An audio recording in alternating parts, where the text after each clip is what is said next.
Ang Diyos ay nangungusap, hindi sa kulog o tinig na matigas, kundi sa salita niyang wagas, na sa puso natin ay malambing na lunas.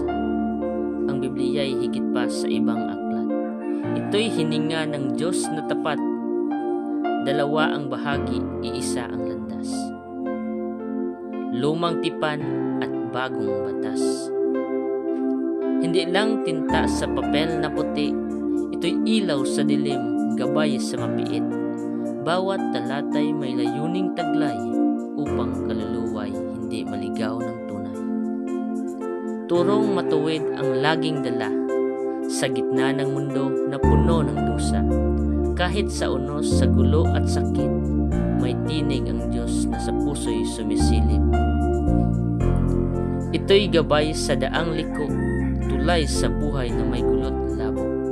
Kapag nalilito, nawawala, ang kanyang salita ang nagsasaayos ng lahat. Hindi ito kwento na gawa-gawa, ito'y apoy na sa puso'y sumisiklag talaga. Mas mahal pa sa pilak o ginto, pag-ibig ng Diyos tunay at totoo.